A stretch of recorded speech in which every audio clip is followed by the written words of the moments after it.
Ladies and gentlemen, will you please help me welcome to the stage my very good friend, Mr. Jeff Roldan with Creative Realm.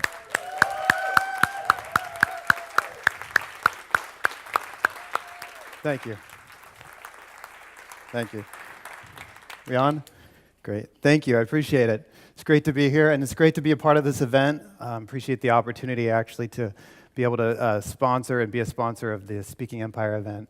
And really had a good past 2 days. We've been able to meet and interact with a lot of you, so really appreciate being able to talk and chat with you guys. Just so you know a little bit about me and my background, I won't go too deep into it, but I'm a storyteller. And I discovered this years ago, but I'm not in the storyteller in the sense of probably how a lot of you conceptualize storytelling. I don't do it with words, I do it visually. So I show, I don't speak. And this journey began several years ago, but for 10 years I had a production company, and we did high production value wedding videos. And for those of you who know about wedding videos, that's an industry that's pretty, you can't screw up, let me just say that. And we successfully did that for 10 years. And then I have a good friend named Woody Woodward. I don't know if anyone here knows Woody Woodward. But at that 10-year mark, he said, you know, you've got something a little different than a lot of these other people here. You've got the ability to take a story, make it engaging, and I think you should put that to use within business. And he is a professional speaker and he has his own business. And so he put me to the challenge, and I took that challenge, and we were able to create some videos for him. And he showed those to a couple other people, and you know how word spread, and that's how we started to grow. And so bit by bit, I realized that I could help people, I could share the spotlight with people with what I do, which is storytelling, and I love to entertain and engage. But I could also help people who have a message, been able to help charities, professional speakers, motivational speakers who in turn help others' lives. So that's the way that I've been able to give back and reach out and help other people using those gifts and abilities. Now, so I formed Creative Realm Entertainment, and we focus mainly on entrepreneurs, business owners, people who want to make their, as Ron was talking about, make their brand, and sometimes we have to make you look better than perhaps at that moment you already are. We're good at that, and we like to work with whatever you have. So we do, some of you have seen some of the samples out there, and this, we do product trailers, sizzle reels, speaker intros, speaker reels, full-length feature documentaries, which is one of the things we're going to be talking about here today. And we really enjoy what we do, just flat out. I love watching and playing the final product and just sitting there, and I love it. And so I love to put myself in the place of the audience and say, what would they be thinking when they watch this? And that's what I focus on when we create these things. So we really do care about what the final product's like. A couple of years ago, as Creative Realm, I sponsored an event, and I met a gentleman by the name of Evan Money. And what took me by surprise about Evan, and you'll find out, aside from his energy that you can hardly contain, is that this was a man that takes action. He left me his card, as a lot of people do at these events, right? And you never hear from them again, right? And you reach out to them, and they don't answer the email even after the 5th time you've emailed them. And what surprised me about Evan is he left me his card, I left him my card, and the next day he called and he said, I'm ready. I said, ready for what? He said, I'm ready to make Words of Art, my documentary. I said, tell me more. He's like, I'm ready, let's go. So we met the next day, and within a week, we were producing this film. And that impressed me so much that along the journey, we were able to meet people with such influence and people who were able to reach out in big audiences, such as Joel Osteen, Zig Ziglar, Jim Rohn, and it was just an incredible experience. So after we brought this out and had the world tour of Words of Art, Evan came to me and said, you know what, I've learned so much, I want to partner up with you. So he, in turn, is partnered up with me, with his Take Action Productions, which is very appropriate for Evan, because he took action. And now we are producing full-length feature documentaries in addition to the speaker trailers and speaker sizzle reels. So that's just a little bit about Evan. And of course, we have an intro video we'd like to do to help to bring him up. So if we could go ahead and start that too.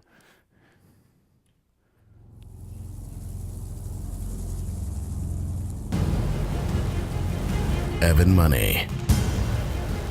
Best-selling author, global entrepreneur, executive producer, and star of the groundbreaking film, Words of Art. Evan has shared insights with the greatest thought leaders and influences of our time. Evan personally coaches world-class achievers in the 3 pillars of true success. God already preloaded us with greatness. We just have to let it out. Evan and his bride remarry in a different state or country every year. From a ceremony with the Dolphins in the Bahamas to legendary Lambeau Field in Green Bay, Wisconsin, Evan lives his dreams and will empower you to do the same. Please welcome Evan Money.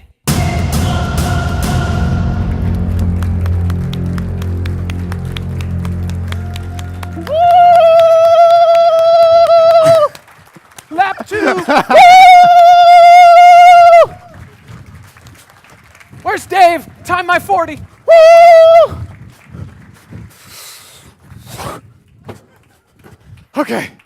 Where's Tony Robbins, right? Come on, Tony. Here we go. I was not kidding. Thank you, Jeff. I've been caged up all week, right? I know. I've been ready.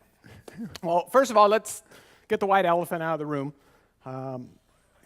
Money really is my last name, okay? You know, is that really his last name? But I wasn't born with any, clearly. And where my bride and I come from, early in our marriage, perhaps you've been there, been stuck behind us, we were the ones that would go to the checkout line, put a bunch of groceries up there, right? And back then we had debit cards, and slide the card, decline. Oh. So the first thing you put back when you don't have any money is the meat, because that's the most expensive. Oh, let's put the chicken back. Let's put this back. Put the yogurt back. It was like, slide the card, approved, yes. So we got to the point where the cashiers used to recognize us. So, you know, the line's long and they open up another register, and we're so embarrassed because used to go to the same grocery store. I can help you over here. Sir, I can help you over here.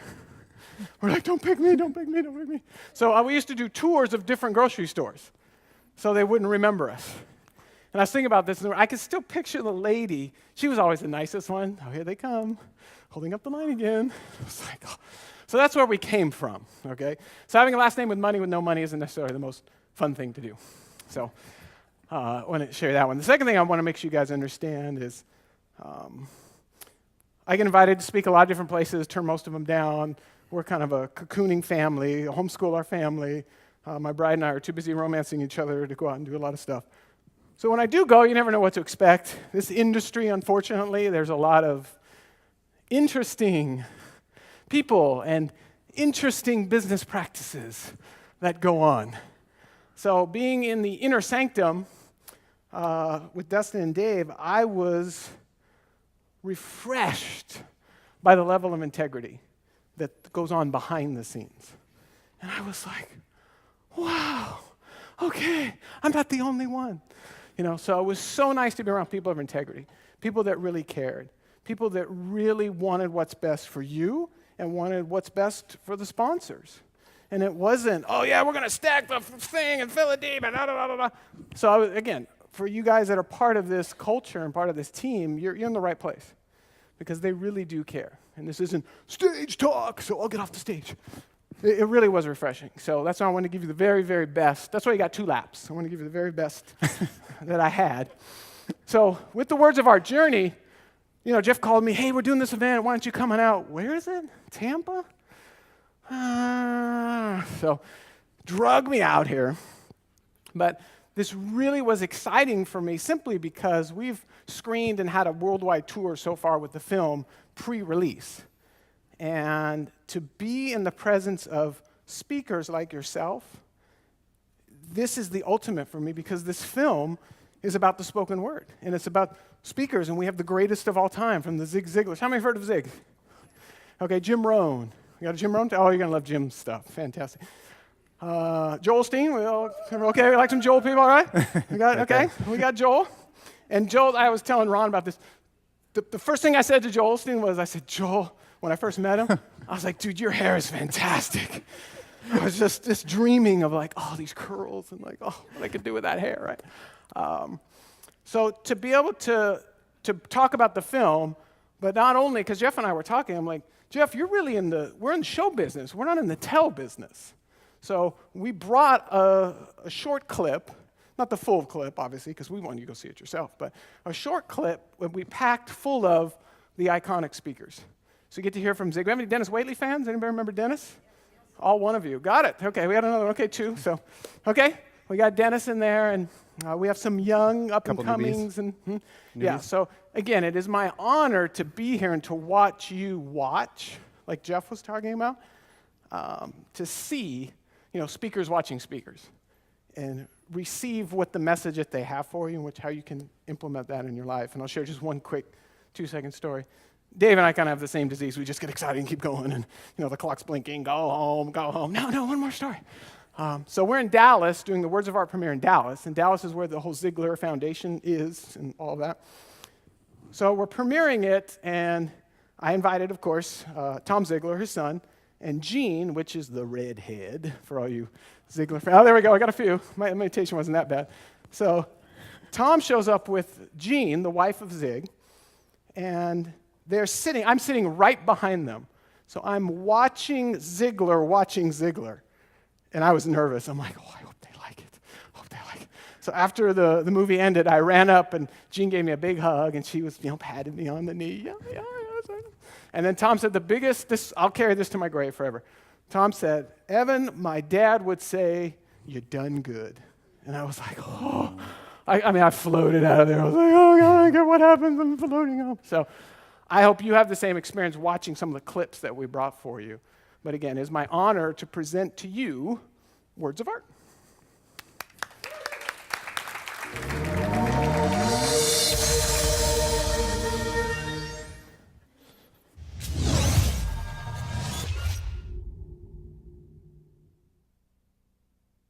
Throughout history, man has always created works of art. From early rock murals to iconic sculptures to timeless paintings, capturing human beauty and design. In more recent history, we've managed to turn just about anything into art. 1, 2, 3, 4, get my shoes and out the door. If you can touch it or see it, someone has used it. I'm doing fine and gonna do it right and do it again. Over time, visual art has been classified in diverse ways. Liberal arts, mechanical arts, fine arts, including architecture, dance, sculpture, music, painting, poetry, film, photography, and comics. We'd even expanded our thinking to consider including fashion, computer art, performance, advertising, animation, television, and video games. Many would even consider sports to be an expression of art. Whether created by inspiration or created to inspire, art exists for us and is a manifestation of human, and some say divine, creativity. But what about words? Could words be considered art? Not just any words, but words deliberately spoken and expressed to inspire. And if so, who are these gifted composers and artists of the spoken word? Many have fame and money, but success is one thing, impact is another.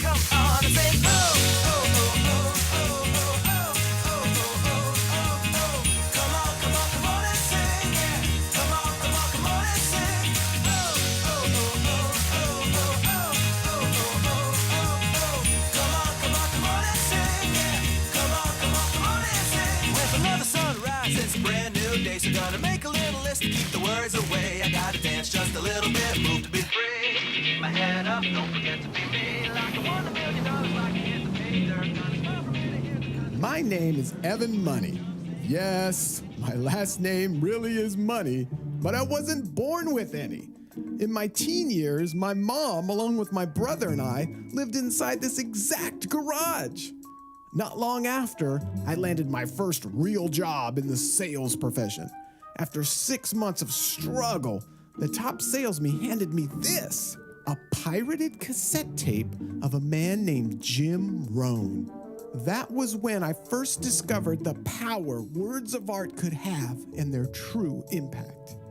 As my success skyrocketed, I could always point back to the words of art that impacted and inspired me to greatness. Words from key thought leaders, pastors, authors. I then realized that our nation's successes and other nations' most pivotal moments have been directed by words of art. Now, 20 years from the time I listened to my first words of art masterpiece, I will set out and travel the country, interviewing the greatest speakers, thought leaders, and artists of our time.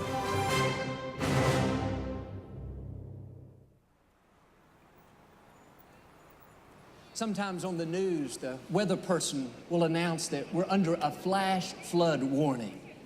That means conditions are right for possible flooding. It could overflow and increase in such a way that drainage and bayous are overwhelmed. Just like that weather person, I'm here to announce to you today, you're under a flash flood warning.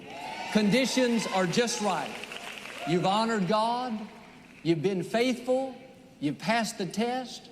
Now God is saying there's about to be a flood, but not with water. You're going to see a flood of my goodness, a flood of opportunity, a flood of healing, a flood of good grace. In your lifetime, what have been some of the most impactful words that have been spoken to you? You know, I think looking back as a child, probably some of the most impactful words were my parents, just simple things like, I'm proud of you, and, you know, Joel, you're gonna do great things in life, and just those, you know, they seem very simple, but, you know, those words stick with you, and so I can still hear my parents saying that. God would not let you have the breath to breathe if you were all done. Somebody needs your encouragement. Somebody needs your gifts. In your experience, Joel, how powerful truly is the spoken word? I think it's incredibly powerful. I think you're prophesying your future. You're predicting what's going to happen. And it seems to me like I see a lot of people that don't realize it and they speak negative things over their life. And so that's why part of our message is, you know, be careful what you say. It's not time to retire. It's time to refire. You need to get ready. God is going to give you new opportunities and more time to share your gift with the world. You can't go around saying, I'm never going to get any good breaks, and I'm so slow, and I'm so clumsy, and expect to live a victorious life. I say it like this: you can't talk defeat and expect to have victory. You can't talk, you know, lack and expect to have abundance. So you got to speak, you know what, that I'm well able, that I can do all things, and things like that. Now, my encouragement, get up every morning and say, Father, thank you for this flood of favor in my life. Then go out expecting it.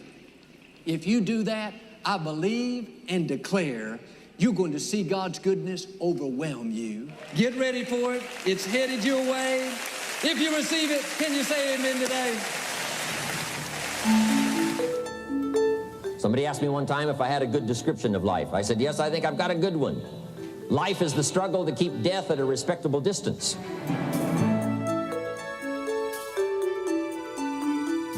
Read your audience. If you're talking to a child, you got to study the face of the child. You got to study a little body language. You got to study what's going on. So you'll know whether to shift gears, come on a little stronger, ease off a little, might be too strong, search for another illustration, soft, strong. A lot of that is dictated by reading your audience. Jim was an open person, and most people didn't realize this. You can approach Jim. You can approach him, and he's very approachable. And this, to me, is what life is about. So he lived his life. What are some of your favorite words of art from Jim? Jim would always say, you have to get good at planting in the springtime, or you go begging in the fall. So that was who he was. And now there's a sense of urgency here. Here's why. Spring doesn't last that long. To be able to say, I just got back, doesn't last that long. It's called the springtime of opportunity. Postpone a few things in the springtime, get the job done. Set aside a few things in the springtime, get the job done. When I first met Jim, it was an accident meeting.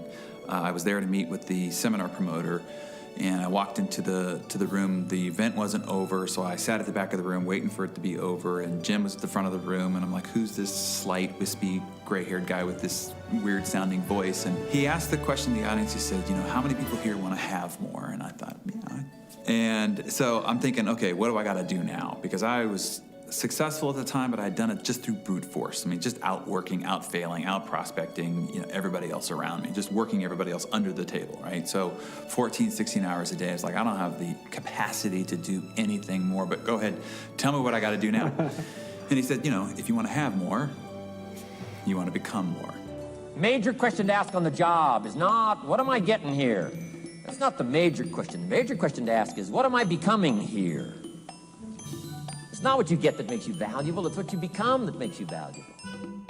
Success is not something you pursue. What you pursue eludes you. It could be like chasing butterflies. Success is something you attract by the person you become. Jim had that way of just putting it on you. For things to improve, you have to improve. For things to grow, you have to grow. And those words started to refine this idea of knowing what it really is to be 100% responsible for your life. Several years ago, I was on one of the national news programs. He said, Zig, you go all over the country talking about positive thinking, making money, going to the top. He said, you're so positive, you think you could whip Muhammad Ali? Well, folks, that's dumb, even though I fought in the ring 2 years. And it's a matter of record, just for your information, that the worst I ever finished was second. But Dad he had just an incredible way of communicating what you needed to hear or what anybody needed to hear. When he was just getting started in speaking, he was in the men's room getting ready, and nobody recognized him back then. This is probably late 60s. And these two guys walk in, and one of them said, hey, have you ever heard of Zig Ziglar? And the other one said, no, I haven't. And the first guy said, man, Zig is the funniest speaker you've ever heard. Well, most people who would hear that conversation in the background would think, oh, that's a compliment. Dad left there and he made a decision. He decided this: do I want to be known as the funny speaker or the life-changing speaker?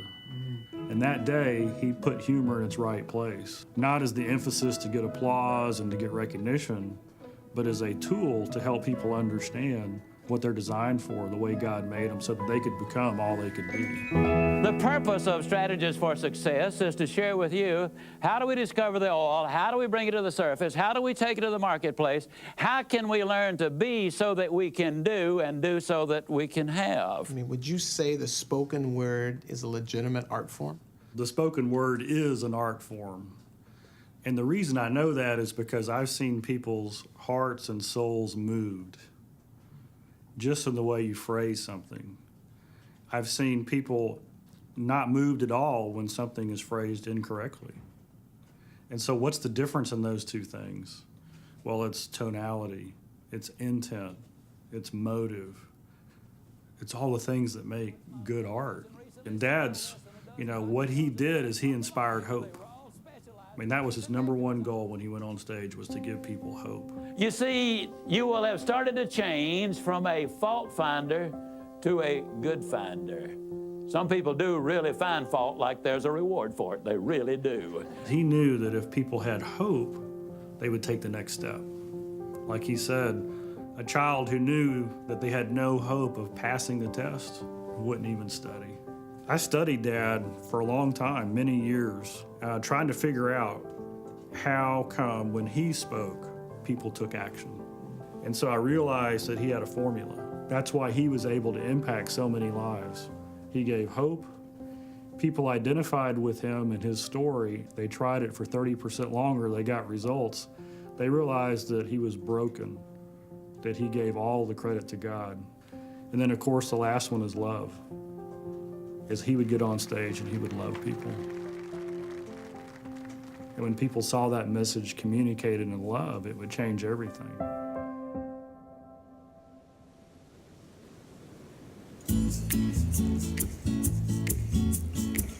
During the glory years, the icons, you, Zig, Jim Rohn, right? You guys did a tour together. Yep. Zig was kind of the headliner, and Jim Rohn was kind of the the quiet one, and Art Linkletter was, the broadcast guy, and Norman Vincent Peale was the clergy guy, and Paul Harvey was the broadcaster guy, and Earl Nightingale was the strangest secret guy, and we did the positive thinking rallies. So we went to a big tour of Australia, Zig and Jim Rohn and I and a group, and when we were in Queensland, Zig, of course, didn't know where we were going, didn't know who the promoter was, and just went along for the ride. So we played a trick on him, and Jim Rohn and I got off the plane, and we sneaked on in the back, because at that time you could sneak on the back. There were 2 doors in the old days. So we hid in the back, reading a newspaper, and Zig says, I'm sorry, we can't go now. My 2 friends went to the restroom, and they're not back. And they said, sorry, we have to go. They pulled the ramp and went, and he said, no, you don't understand. I don't know where we're going. I don't know what the next city is. They said, the next city is Townsville, sir. Just get off there and call your party. He said, I don't know who to call. I don't have a phone number. And they wouldn't do that. And so he walked back and said, why do you guys always do that? So we love to play practical jokes on each other. Who are some of your favorite words of art from? I'd have to say my grandmother, because my grandmother and I during World War II planted victory gardens, and we planted seeds in the soil, and they came up just like what was on the package. I couldn't believe it. I said, how do you know it's going to look like that? And she said, whatever you put in the soil. And I want you to plant great ideas from people who've been really good in service. You become what you do. So make sure you model yourself after the seeds of greatness.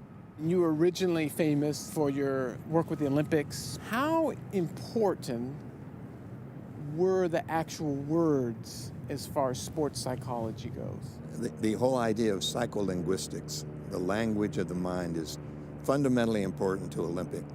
So let's say that you're going for the vault. You need a 9.95 to tie the Romanian for the women's all-around gold. What do you say to yourself when you're standing there in front of 1 billion viewers?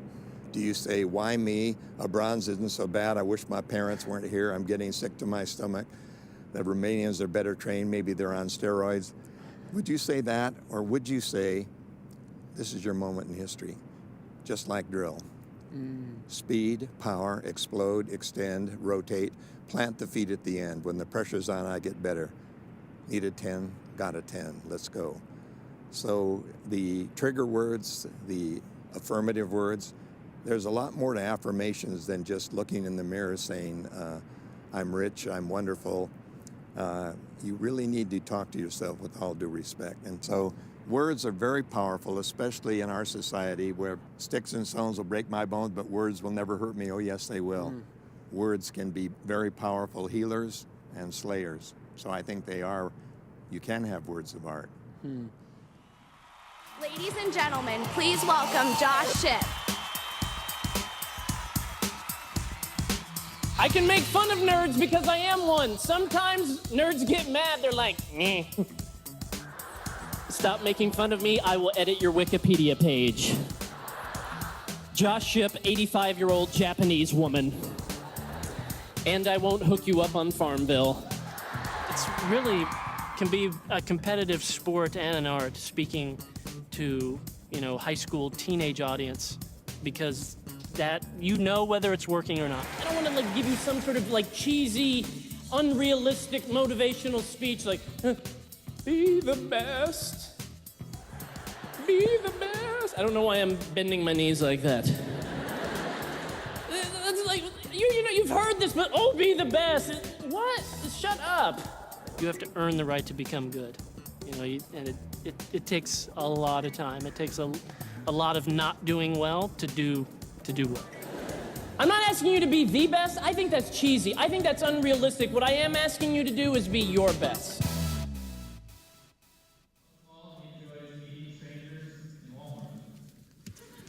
Please welcome Josh Shipp.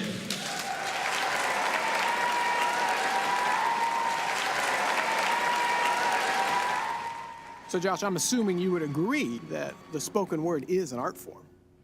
For me, what I do as a speaker, I think of speaking as an art, partially an art, partially as science, but really that art of it is what fascinates me.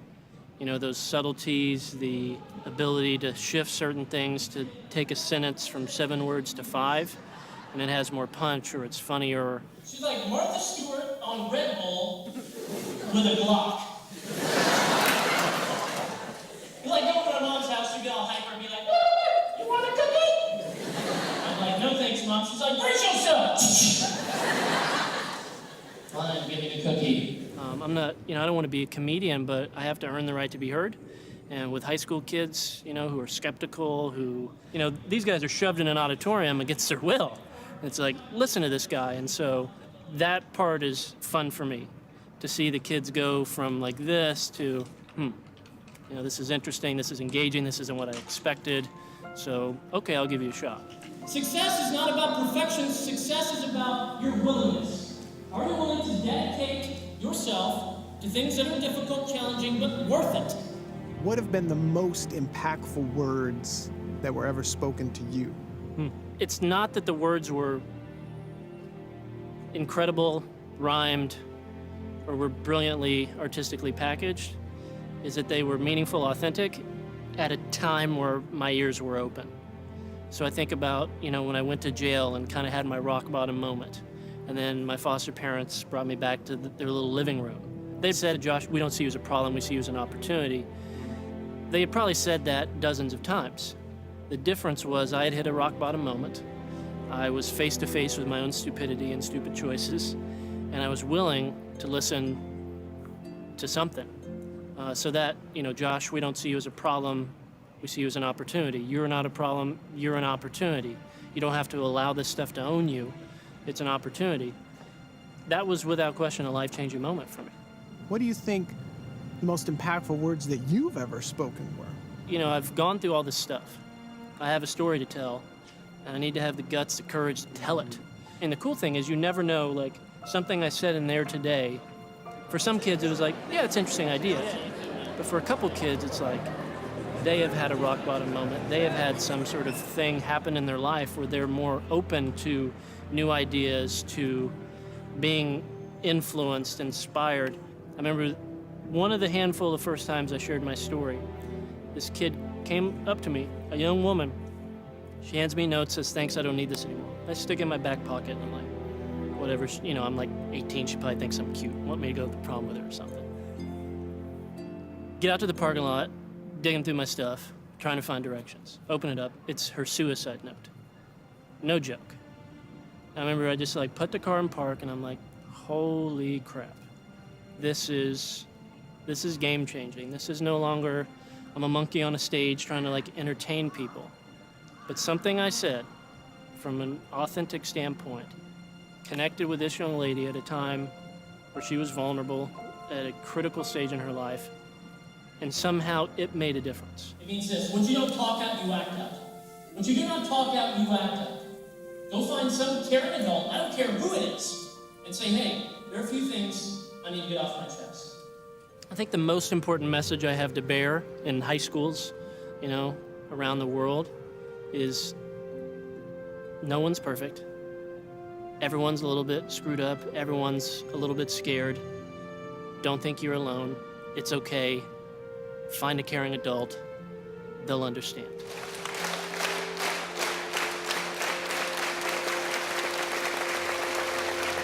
Thank you very much, Jimmy. Thank you so much.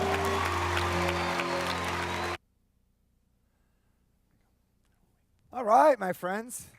Woo!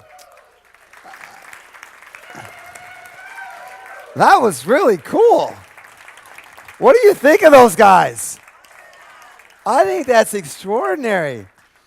How many of you were looking at some of those speakers and going, man, what a big impact they make? How many of you actually know some of those speakers that were in there? Now, here's what I want to challenge you.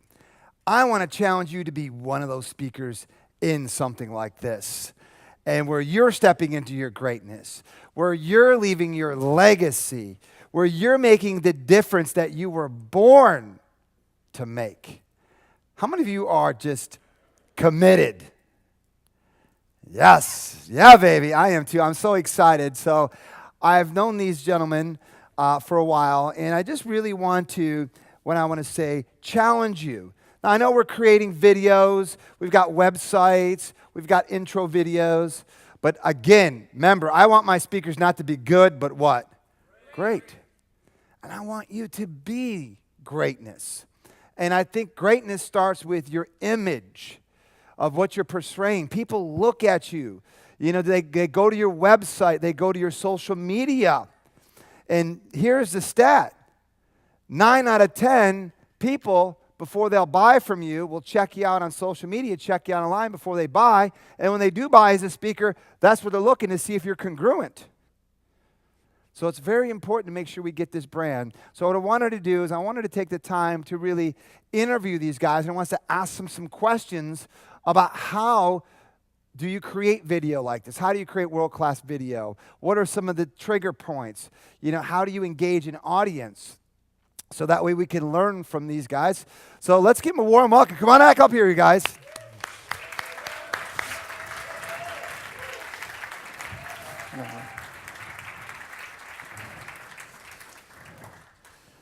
By the way, what do you guys think? Let's give them a hand. That was amazing.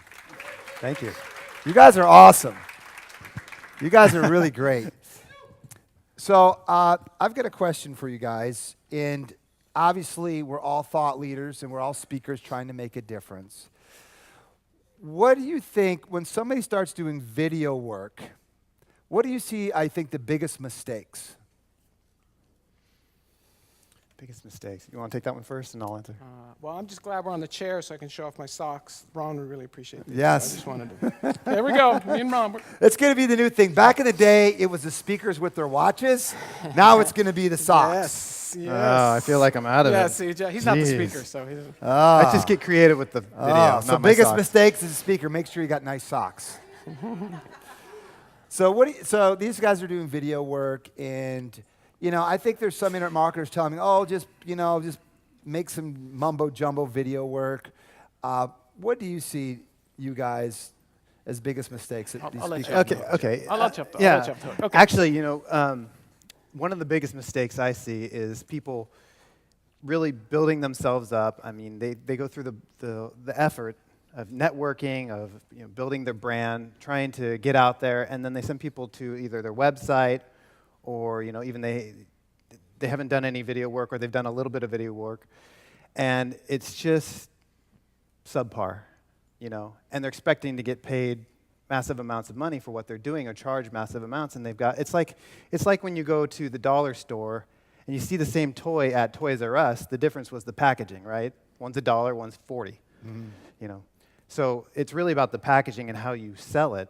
And when you have poor video, it shows that the perceived value is less. I just think that it separates from amateurs to professionals. What do you guys think? I really think it does. I think it represents you and your brand. I even think when people do a book and you look at the book and it looks like a cheap book, I think you're better off not even giving people the book if it looks like amateur hour. What do you guys think? I think so too.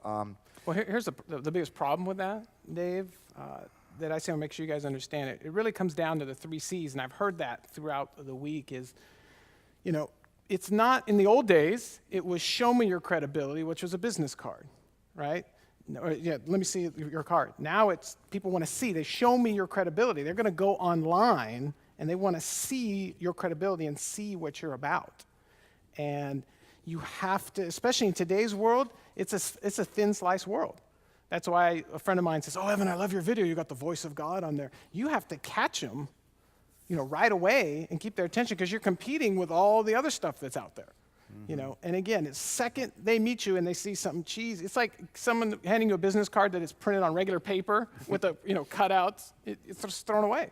How many people click on a website? Oh, forget that guy. And then the second C comes down to, it's really about connections. It's not about who you know, it's who knows you. And the way to get connections, obviously, is through credibility. And I'll give you a great story that happened yesterday. This isn't, I'm not trying to impress you. I'm just trying to press upon you. So this isn't Evan trying to be a big shot. But I took Jeff last night, to the Magic game, and we had courtside seats. I have a connection because of my credibility with the owner of the Orlando Magic. I said, hey, I'm coming into town. You got any courtside seats for me? Sure, Ev. So we're sitting there courtside, and I'm talking to the person right next to us. And it's, what kind of business do you own? And he's like, well, I'm in banking and this and this. And we got talking, and this guy's a documentary nut. And we just start talking about documentaries. And he's like, oh, have you seen this one? Oh, have you seen this one? Oh, have you seen this one? He's listing off these obscure documentaries. And his wife said, oh, we love this and this and this. World-class people watch documentaries. That's what they do. They're not going to the next, they're not watching Transformers, okay? They're watching documentaries. And that builds the massive credibility and the connections. Because imagine if, and this guy's not a famous name guy. He's just some rich mega broker who's watching documentaries. And, hey, I need someone to speak for my company. Gosh, why don't I hire that guy who was in that documentary I just saw? And he's not going to be, a $500 speaking fee or a $1,000 speaking fee. He's expecting to pay 5 and 6 figures, okay?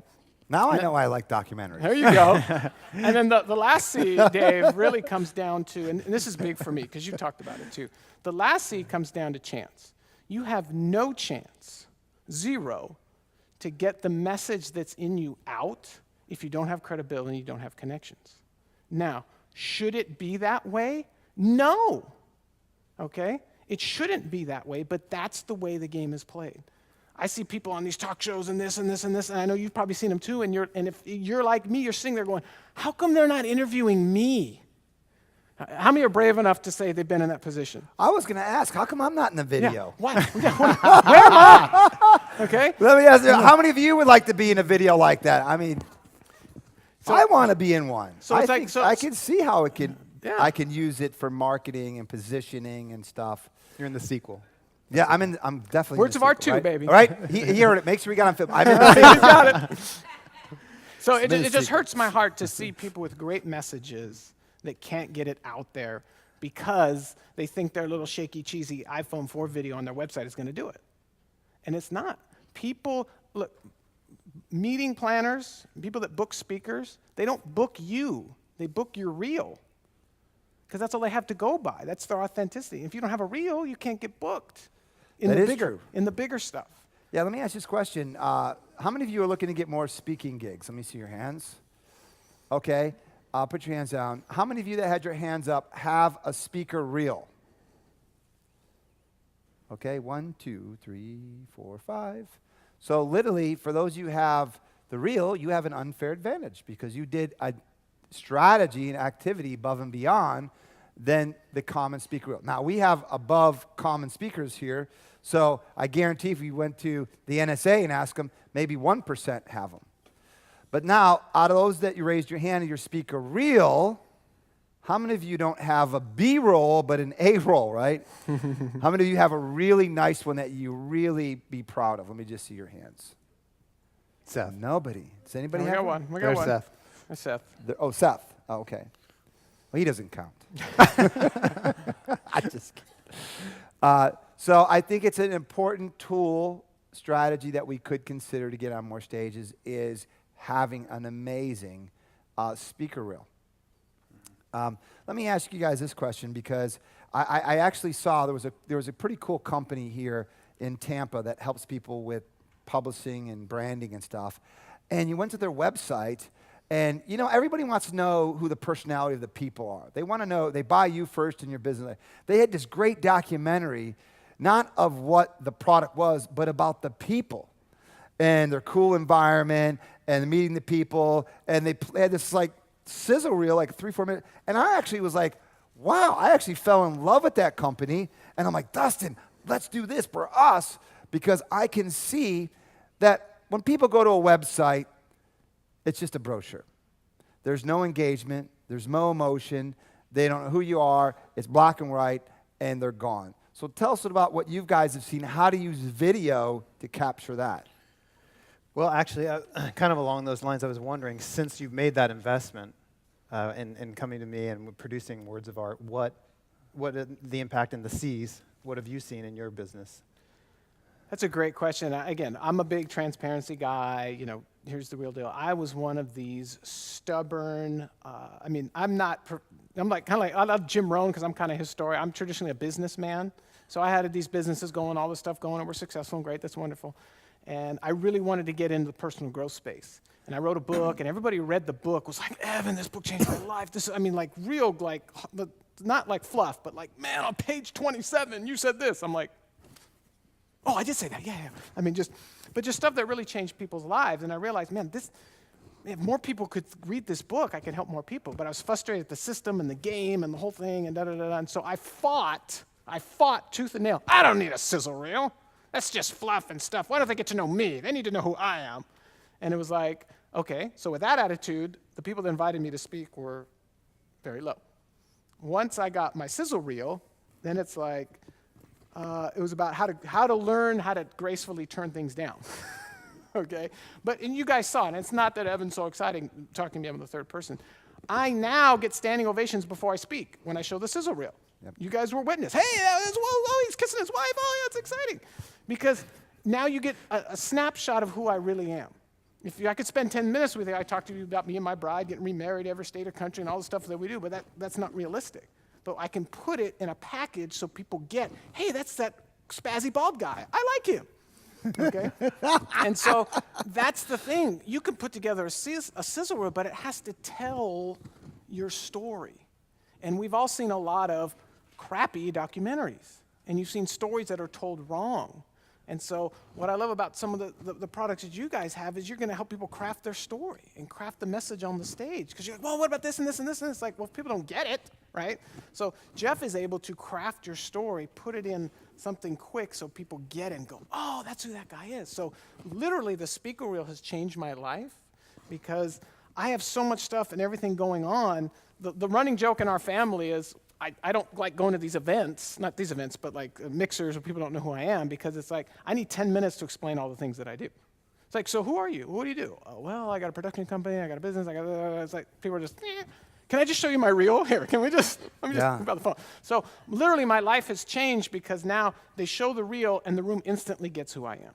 People instantly get the real person who I am, and it's like, and it's relaxing. It's like, oh, and it's not this fake kind of, so a lot of people think with sizzle and stuff, it's like you're talking about the videos you engage with those people because the video is about who they are. So Jeff is the master storyteller about getting who you are on a website so people go, I like that person.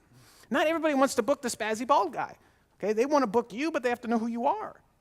And so you need something of high quality, Oscar caliber quality, and then people go, wow, I want to book that person. I want to know who that person is. They're cool. So I hope that makes sense. Well, let me just share something. So now, just understand this. Sometimes your speaking gigs can be a big, when I want to say ripple effect in your career. And certain gigs will be the Super Bowl for you. So when me and Dustin, we were in the real estate business, I just lost my passion for real estate. I probably make 1,000 times more money if I get back in how to get rich in real estate. I just don't have any passion to teach people that. So me and Dustin, we want to start teaching these leaders, these speakers. So Larry Benet from the SANG organization, which is kind of like the TED Talk, asked us to come speak and have me speak to the speakers about speaking. Now, here was our biggest challenge. Me and Dustin didn't have the credibility. We really just started, and we were still known as the real estate guys. So at this conference, it was like our ideal scene. All the speakers were there, and I'm teaching speakers training. Now, the problem is the credibility I had compared to some of the other guys. Like before me was Tony Hsieh from Zappos, who was a billionaire, spoke before me. We had Bill Barton, who was another billionaire. We had Mark Victor Hansen speaking there before me. We had Chet Holmes speaking before me. So these are some guys that have done more than I have. And I am to teach them about speaking. Les Brown was there. I mean, all the guys were there, and I'm up on stage. So here's what I want everybody to write down. Play every ace. We did. We always play every ace. And what I mean playing every ace is that when you have a home study kit, you have the best home study kit. When you have a home study kit, it's the biggest, most colorful home study kit. We take things outside of us to make us better. We use the best equipment, the best bats, the best tennis rackets, the best shoes. So I said, Dustin, I know my friend who I love, Larry Benet. Do you think he's going to do a good job introducing me or a bad job? A bad one. Right, speakers? How many actually, besides Ron, how many MC speakers give a good introduction to you? Well, it's horrible, isn't it? It's horrible. Now, here's what happened. We created the video, And literally, I played it, okay? And I'll tell you in a moment what happened. And literally, here's what I know. There's two parts of the mind. We've got the conscious and we've got the subconscious. The conscious is the gatekeeper. If I get up there and says, hey, my name's Dave Van Hoos, I grow an Inc. 500 companies, the 35th fastest company in America. I'm AKA known as a celebrity speaker coach, and da-da-da-da-da-da-da-da-da-da. What will happen is the gatekeeper might prevent that coming in. However, the mind, does it see words or does it see pictures? Pictures. And we said all buying decisions are based on what? Emotion. So, is a movie emotional and pictures. So knowing that whatever they see up here, they all believe as truth. Okay? So we created the intro video, and Larry played it, and I got up on stage, and I got a standing ovation at the whole SANG conference. I was there. I remember that. You remember that? Yeah. I got a standing ovation, and I'm like, I thought, man, I'm the weakest one here. However, it was all about the intro video. Now, I think Furley talked about first impressions. You only get one first impression. So why not start your presentation off by being up here, then have to go, well, I got to grab the attention, got to build rapport, get them in an emotional state, talk about my credibility, talk about my success, let them know I'm congruent. And the intro video did all the heavy lifting for me. Now, I can tell you, we spent $5,000 to $10,000 for that intro video, and it's made us, I would say, probably about $700,000-$800,000. So obviously, it's a good ROI. You only need one good stage later, and it increased the percentage of the close to pay for it, especially if your product is $1,000. You only need to sell a couple more, and you can justify the ROI for the intro video. Now, with the intro video, for us, we have used it for a variety of different things. For credibility, our customers see it. We put it on our website. We've used it for launches, and it has been a good tool for us. Now, I'm just telling you through my experience, it's helped us a lot. And I think I would encourage you guys, because the problem I see is most speakers play average. They don't want to be trained, and they don't want to have an intro video, and they don't want to have beautiful PowerPoint slides, and they have a crappy product. I want you to be a legend. I want you to be the best. And I'm here to challenge you to become the best. And that starts before you get up on stage. Do you guys agree with that? Yes or yes? Yeah, and that's the truth. So now that we know, I mean, obviously, we got to have an intro video. We're speakers. What are some of the things? What should be in an intro video that you guys have discovered? Because there's got to be a blueprint. Yeah. Well, the truth is, a lot of people will come to us with a variety of what we call assets. You've got your standard footage. You've got pictures. You want pictures not just of you at home on the couch, right? But you want with your arm around, right? Zig Ziglar and the people who are credible. I sent him those, and he cut them out on my intro. By the way, it was, yeah. I was like, we can't put that. He's like, no, you don't. So you get pictures. You got your footage. You got the B-roll footage, which Evan, you saw in Evans with him marrying his wife in D.C., which I was there for, and fortunately got to shoot. And you got to make an effort to get those things, because that's what's going to separate you. Like he's saying, it's going to make you have a better product or a better presence before you're even on stage. You've got the footage. You've got testimonials. Video testimonials are important when you do this. You're here with peers and people that can also lend credibility. Make sure you get testimonials with good sounding audio. Mm-hmm. Written testimonials, we can work those in. We've had people come to us with one 10-minute clip, a couple pictures, and we can turn that into something that it makes them look a lot bigger than they were. Yeah. So there's no starting point. You can just start, right? I mean, everybody can come in no matter where you're at. You may have a lot, and then you just kind of pick your There's genre. a couple things that I personally like about your intro video. I love you coming out of the helicopter. To me, that shows power, elegance, and success. And being in a nice sports car, You know, one of the things I've learned writing these presentations is I also forget a lot, is that in the MLM world, they don't sell the product, they sell what? The lifestyle. And we forget that people don't buy our product, they buy the lifestyle. The better your product is and the more you are attached to your product, it really locks us down. And it gives us actually a disadvantage when it comes to selling. I know that sounds very backwards, but that is the truth. And we can remember, we want to edutain today, coach tomorrow. We don't want to become a free consultant, do we? And that's what a lot of us become. We become free consultants. So we have to edutain today, coach tomorrow. And that's what the preview presentation is all about. It's the edutainment. And the great thing is my presentation is called the Presentainer Blueprint, how to presentain. And why not start with the intro video to go into the presentating. I also like the fact that you associated yourself with a lot of famous people. Did you guys see that? How you associate with all these rock stars. Even rock stars that are not even still alive, I still associated you with them. Did you guys catch that? Our subconscious mind doesn't see that, and it's a great association. So I love the fact you had your sports car, you came out of the helicopter, you were now with Zig Ziglar, you're now with all these great leaders. Oh my gosh, I'm already starting to like and trust this guy and fall in love. He gets married with his wife every year. Wow.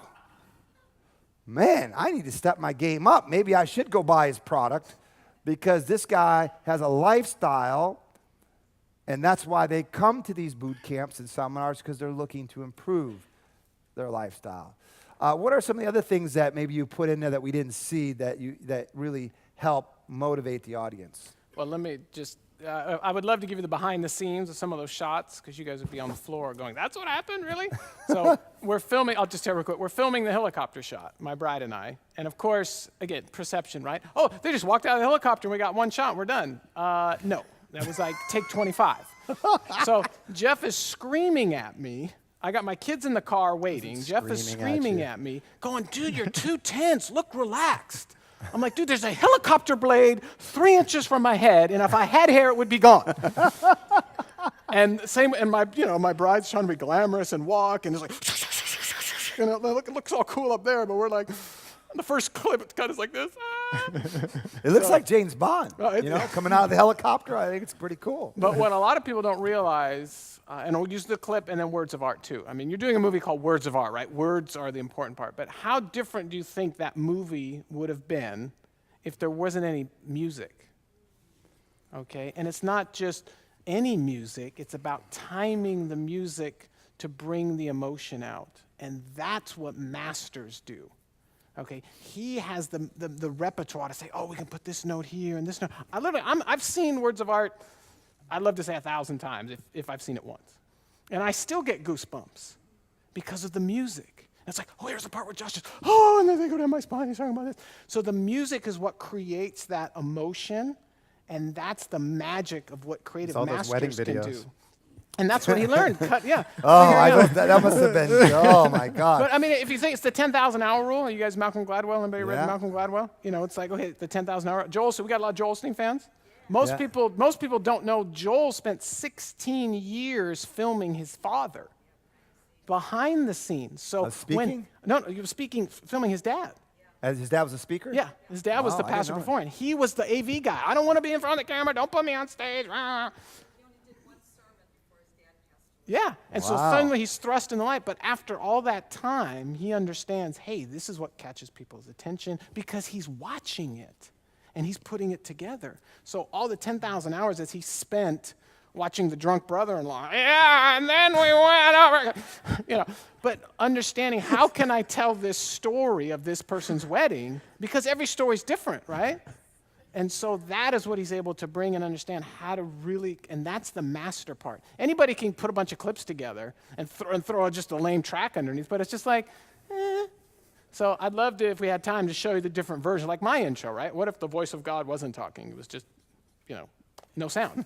Like, okay. And the whoosh, and the whooshes and the this. I mean, it's all layered upon layer. And if you take off the layers, it's like, oh, yeah. A good friend of mine is a movie composer. He just filmed, you guys see the documentary America? Anybody see that one? No? Oh, you got it. Okay. He scored that one. And he is the master of eliciting emotions and music and all this stuff. And he says, you ever notice, try watching a film without music. And it's just like, okay, right? But then when the music comes down, you're like, and so again, you have to be a master of putting that together. So that's what a lot of people miss, is they just think it's like a formula, right? Okay, just put this clip here and show the helicopter and kiss the wife and done. No, you have to weave it in and make it personal, which is, again, his 10,000 hours. The other thing I think that's really cool in the intro video, I'm not to see if you've seen this, is people being seen like they're on TV. Now, in my intro video that you guys created for me, in Dustin, you see us, we look like we're on the news station. We're on this desk and all this stuff's behind us. So what's happening is what we're trying to create is, wow, these guys are like celebrities. They're on TV. They're on the news. But literally, that's just a green screen. I don't know if you guys knew that. It looks like that we're on the TV, but we're not. And I like that in the intro videos. Yeah, definitely. And I think some of the things that when they created my intro video, did you guys see my intro video yesterday? So these guys are the ones that created it. And what I wanted them to do is portray, obviously, fun, excitement, some music. I wanted to make sure that they had, Fox TV and all these different symbols that I can associate myself with on there. The Inc. 500 you guys put in there, which I really thought was awesome. The thing coming up showing profit. And it really does a good job of really exciting people's imagination. Now, one of the things that I have to remind us all about, we're not in the education business. Now, I know that is hard for us to swallow. We are in the entertainment business that educates. Remember that. And it hit me. How many of you have a radio show? Let me see your hands. And how many of you guys do webinars? I did my radio show for a year. I interviewed all these people. And I'm getting ready to interview. I'm like, man, I'm going to build so much value for these people. I'm going to pick this guy's brain apart. We're going to go this because I'm good at asking questions. I know how to get the information out of him. And I'm doing this. I go, what the heck am I doing? These people don't want to be trained. They want to be entertained.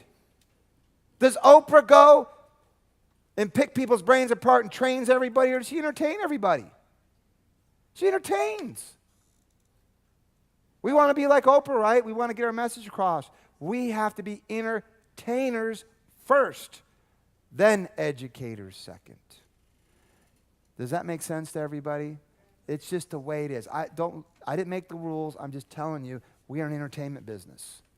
Now, educators, we've got to use tools like intro videos and other things, telling stories to really, really entertain our people.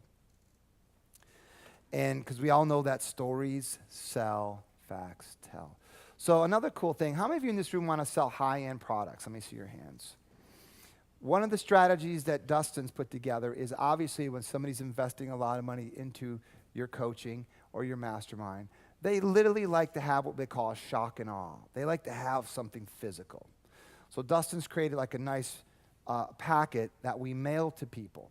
In there it has like an application of our coaching, some credibility, and in that packet is our sizzle reel, is our intro video. And we send it to people. People don't read the stuff, but they put the video in, they go, man, we saw your video, man. Everybody's like, where'd you get that at? They ask about, where'd you get that at? And then they find out, where's that? Because they want to copy it. We still have calls from big names from saying, I want one like Dustin and Dave's. I bet.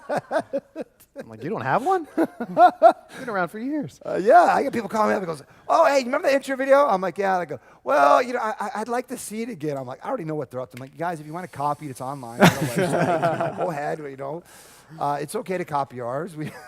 That's good. This is the copycat industry, by the way, unfortunately. So questions, yes?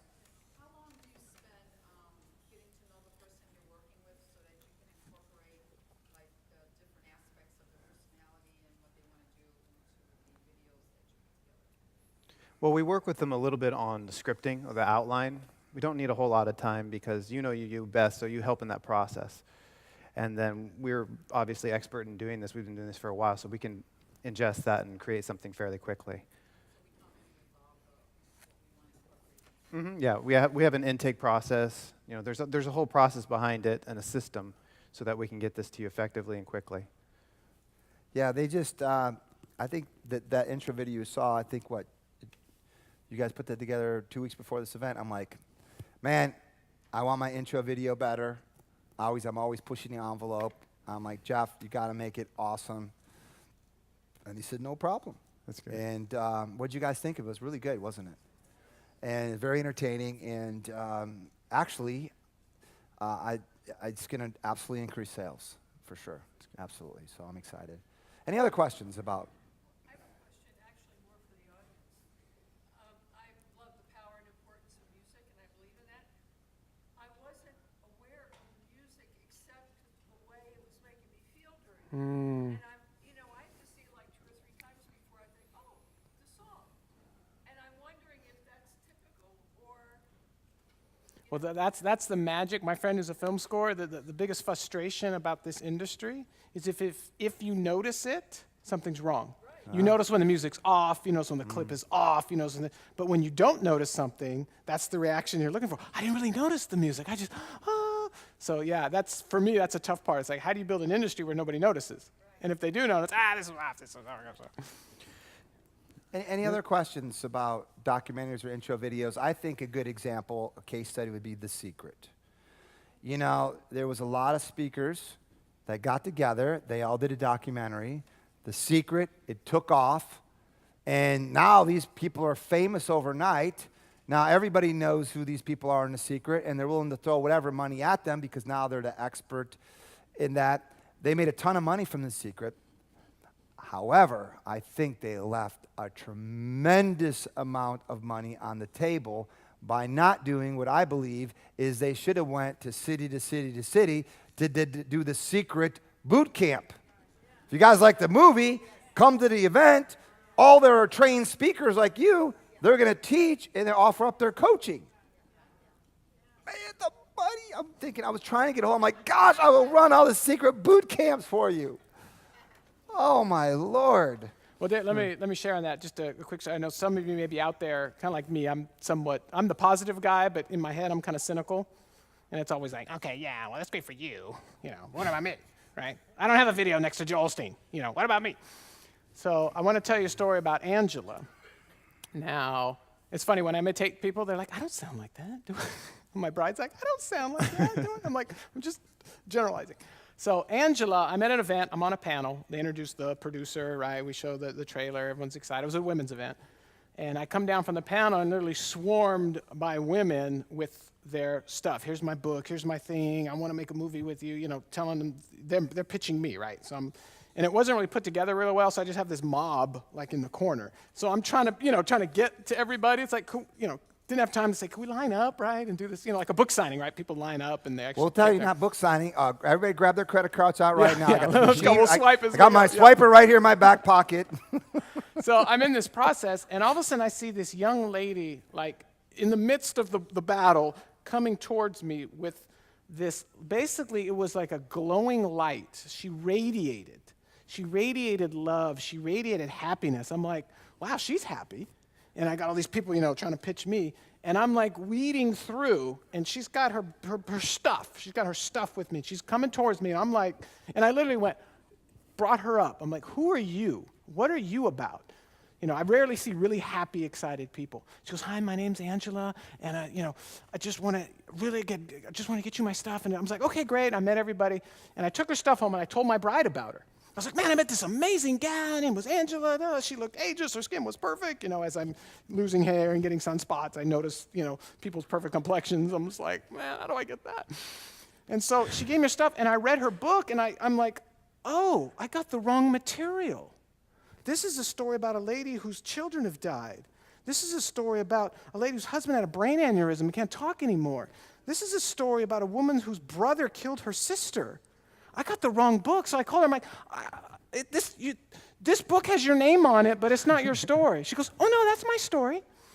Her story is Miracles in Action, how to turn your pain into power and your grief into peace. Ooh, and wow. I was like, this is exciting. We need to make a documentary about this. And she's like, yeah, I would love to get this message out and da-da-da. So we got together. We ended up co-producing it with her.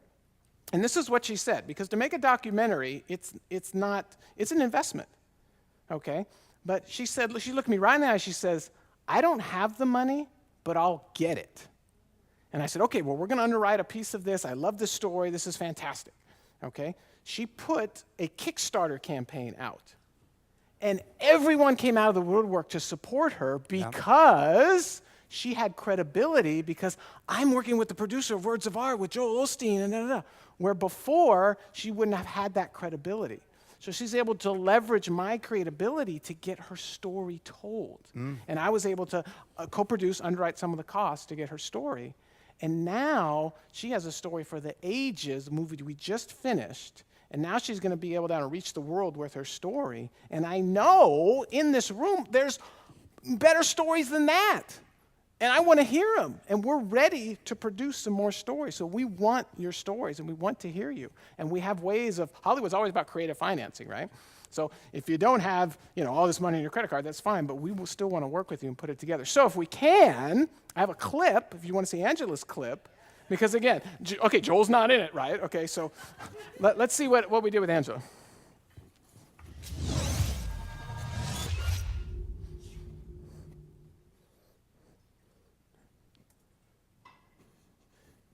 If we get the lights down, that'd be great.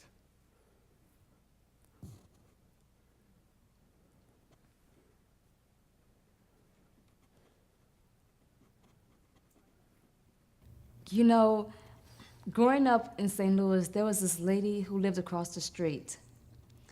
And her son died many years ago. And every anniversary of his birthday, holiday, Christmas, Thanksgiving, I would hear her crying from across the street all day long. And I had never experienced any type of death at that time. And I just told myself, you know what? I said, I'm just not gonna deal with it that way. I'm sure they wouldn't want you being miserable like that all day long, holiday after holiday after holiday. The whole neighborhood was affected by that. What have you been through? What have I been through? My name is Angela Alexander. I grew up in St. Louis, Missouri, where it's extremely hot in the summer and very cold in the winter.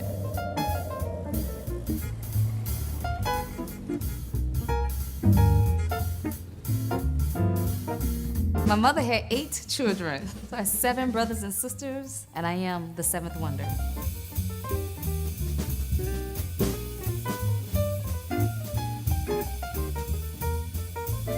My father, he's a hard worker, 8 children. He was a chef. He had a restaurant called Billy's Walk Up. My father moved to the West Coast, and then my brother Barron, eventually Alice moved to the West Coast. We all just kind of migrated. I feel my life has been definitely a roller coaster, and I have a lot of joy in my life, but it's definitely been a lot of ups and downs.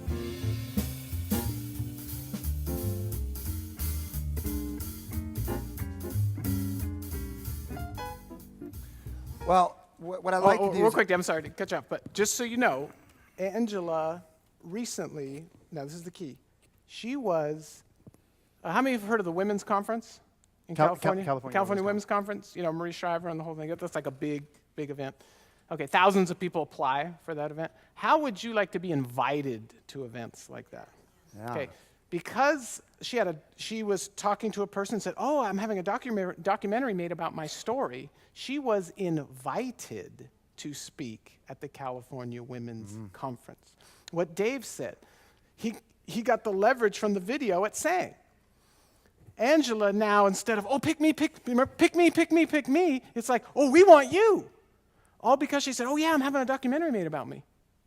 And the power from that got her invited to that.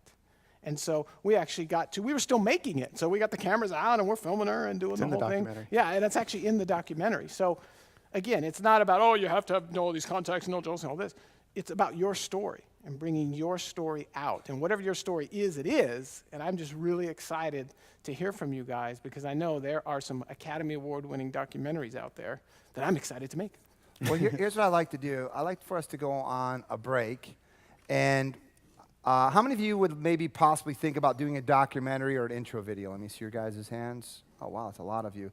So if you guys wouldn't mind, would you guys maybe sit down with people today and tomorrow, talk a little about, get to know their story, take a look at what they've got, and give them some strategies and some suggestions? Would that be cool with you guys? Absolutely. All right, so let's do this. You've got your team back there. We're going to take a 15-minute break. Why don't you sign up for different times so that you can meet these beautiful gentlemen here and see what kind of story they can produce for you. Okay, thank you guys. Thank you. Hey, thank you, sir.